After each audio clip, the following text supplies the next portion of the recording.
If you're 60 years old and looking at an empty retirement account, I want you to take a deep breath. You're not alone in this, and, more importantly, you're not out of options. Millions of Americans find themselves in this exact position, and while I won't pretend there's some magic solution that makes everything perfect overnight, there are real, practical steps you can take starting today that will make a meaningful difference in your life. The truth is, 60 isn't what it used to be. People are living longer, working longer, and finding creative ways to build security later in life than previous generations ever imagined. So let's talk honestly about where you are, where you can go, and how to get there without the panic or the doom and gloom you might have heard elsewhere. Number 1, understanding your timeline. The first thing we need to acknowledge is that your situation is different from someone who's 30 or 40. You've got less time for compound interest to work its magic, and that's just reality. But here's what you do have. You have experience. You likely have fewer financial obligations than you did in your 30s and 40s, and you have clarity about what really matters in life. These aren't small advantages. Most financial advice assumes you're starting at 25 with 40 years ahead of you. That's not your story. So we're not going to pretend it is. Instead, we're going to focus on what actually works when you're building security in your 60s and beyond. The strategies are different, but they're just as real and just as powerful when you apply them correctly. You might be thinking about Social Security, and you should be. You might be looking around at your life and wondering what you can change, and that's exactly the right mindset. The difference between where you are now and where you could be in 5 or 10 years comes down to the decisions you make in the next few months. Number 2, reassessing retirement itself. Let's start by rethinking what retirement actually means for you. The traditional picture of retirement, where you stop working completely at 65 and live entirely off savings, might not be your path.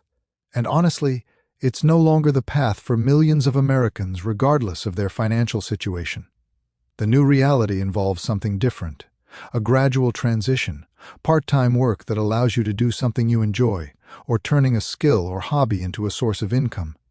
This isn't about giving up on comfort or security.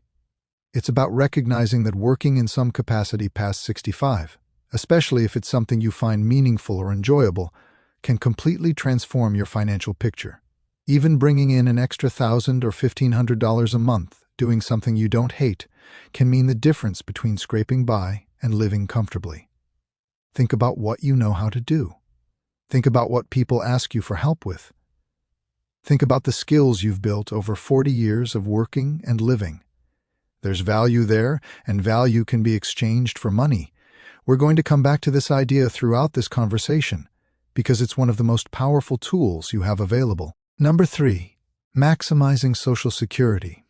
Now let's talk about Social Security, because this is probably going to be your foundation. If you've worked for at least 10 years, you've got Social Security benefits coming, and the decisions you make about when to claim them matter enormously. You can start taking benefits as early as 62, but here's the thing. Every year you wait until age 70, your benefit increases by about 8%. That's guaranteed, no risk, no market volatility. Just 8% more every single year you delay. I know what you might be thinking. You might need that money now, and if you do, you do. There's no judgment in that. But if you can find a way to keep working, or bring in other income until you're 67 or even 70, you're talking about a significantly larger monthly check for the rest of your life. We're not talking about pocket change here. We're talking about potentially hundreds of dollars more every single month, and that money is inflation adjusted and guaranteed until you die. If you're married or were married for at least 10 years, there are additional strategies involving spousal benefits that can maximize your household income. It's worth spending an hour on the Social Security website or talking to someone who understands these rules, because the difference between claiming strategically and claiming without a plan can literally be tens of thousands of dollars over your lifetime. Number 4, housing decisions. Let's talk about where you live, because for most Americans, housing is either their biggest asset or their biggest expense, and sometimes it's both. If you own your home outright, or have significant equity, you're sitting on something valuable. If you're still paying rent or a mortgage, that's eating into money you could be using differently. Downsizing isn't a defeat. It's a strategic move that can free up cash and reduce your ongoing expenses at the same time.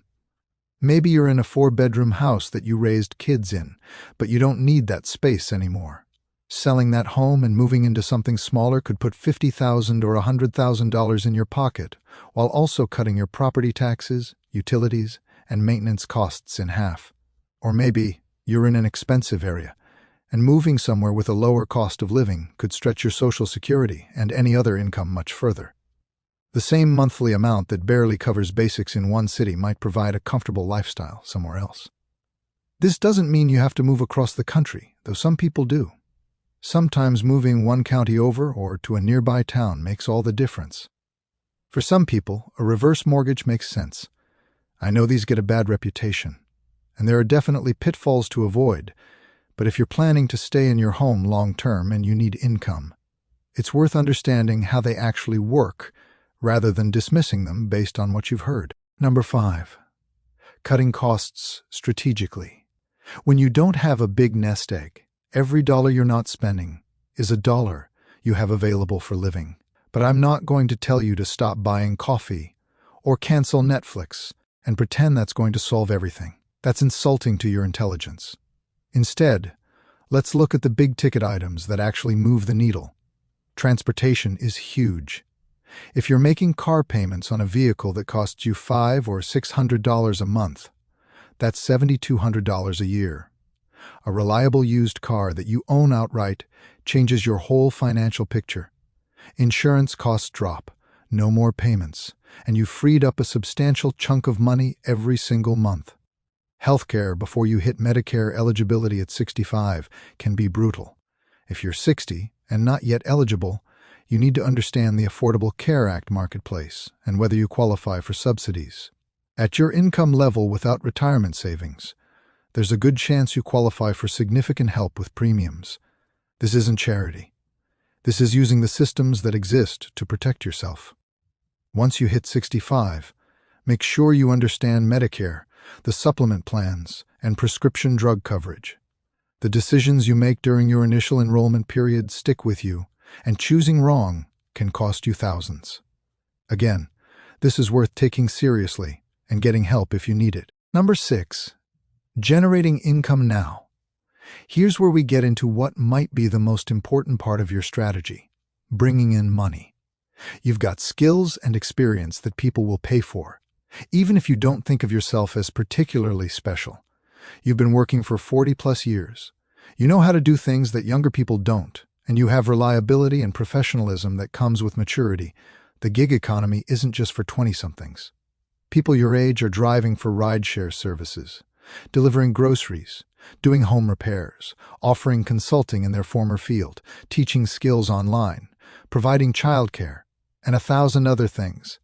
Some of these pay surprisingly well, and you can do them on your own schedule. If you have any specialized knowledge from your career, there's almost certainly a way to monetize it. Companies pay for consultants. People pay for coaches and advisors. Online platforms connect people who know things with people who want to learn them. You don't need to build a big business. You just need to bring in enough extra money to make your situation workable. Even something simple like part-time retail or working at a place you'd enjoy being anyway. Maybe a garden center if you like plants, or a bookstore if you like books, can provide income, keep you active and social, and possibly include benefits like health insurance or employee discounts that add real value to your life. Number 7. Aggressive saving starting now. If you're still working full-time, you have access to catch-up contributions in retirement accounts. For 2026, if you're over 50, you can put significantly more into a 401k or IRA than younger workers. I know it seems almost absurd to talk about retirement savings when you're already 60, but 5 or 10 years of disciplined saving, especially with employer matches if your job offers them, can build something real. Even if you can only save $300 or $400 a month, that's $5,000 a year. Do that for 7 years until you're 67, and even without any investment growth at all, that's $35,000. With modest growth, it could be $40,000 or $45,000. That's not retirement on a beach money, but it's a meaningful cushion and a source of emergency funds that can keep you from going into debt when something unexpected happens. Number 8. Protecting yourself from mistakes. At this stage, you cannot afford major financial mistakes. That means being extremely careful about debt. Credit card debt at 20% interest will destroy you. Car loans on expensive vehicles you don't need will drain resources you need for living. Lending money to family members who won't pay you back, no matter how much you love them, puts your own security at risk. You also need to be cautious about scams, as unfortunately, people specifically target older Americans. If someone contacts you out of nowhere with an investment opportunity, it's not real. If something sounds too good to be true, it is. If someone's pressuring you to make a quick decision about money, that's a red flag. Slow down, think it through, and consult with someone you trust before making any major financial decisions. Number 9. Family and expectations. This might be uncomfortable, but we need to address it. If you have adult children or other family members who expect financial help from you or expect an inheritance, they need to understand your situation. You cannot sacrifice your own security to fund their lives or leave them money you don't have. This is hard, especially if you feel like you've failed them somehow, but the reality is that taking care of yourself is the most important thing. Having honest conversations now prevents resentment and confusion later. It also opens up the possibility that they might be able to help you, or at least not expect things from you that you can't provide. Family dynamics are complicated, but financial honesty, delivered with love, but delivered clearly, protects everyone in the long run. Number 10. Building a real plan. Everything we've talked about needs to come together into an actual plan. Not some vague intention to do better, but a real plan with numbers and timelines. Sit down with a piece of paper or a simple spreadsheet and write down your current income from all sources. Write down your expenses, every one of them, so you know exactly where your money goes. Calculate what your Social Security will be at different claiming ages. Figure out what your housing situation could be if you made changes. Then look at the gap between your income and your expenses and figure out how to close it. Maybe it's through part-time work. Maybe it's through cutting housing costs. Maybe it's through a combination of things. But once you see it written down, it stops being this overwhelming cloud of worry and becomes a problem you can actually solve. If you need help with this, there are resources.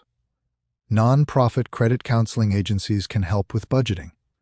Your local area agency on aging can connect you with programs and benefits you might not know about.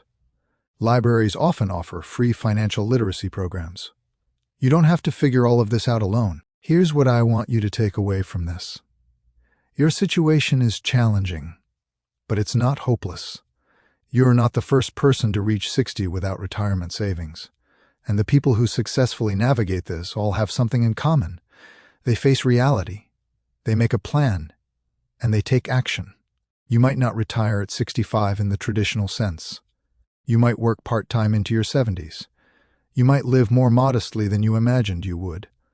But you can also live with dignity, security, and peace of mind if you're willing to be honest about where you are and strategic about where you're going. The next 5 to 10 years are crucial.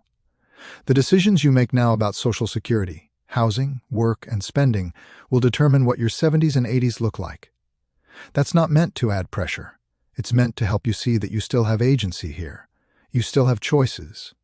You still have time to build something better than what you have today. Start with one thing. Maybe it's calculating your Social Security benefit at different ages.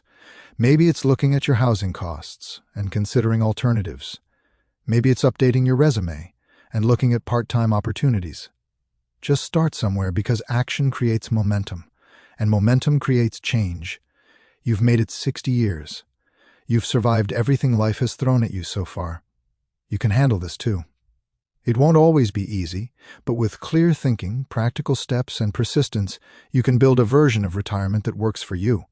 Not someone else's version, yours. And that's what matters. Thanks for spending this time with me. If this gave you clarity or comfort, please like the video and subscribe. Drop a comment with one step you're going to take this week. Remember, you're not too late. You're just getting intentional now. You've already made it through 60 years of challenges. You're more than strong enough to build this next chapter.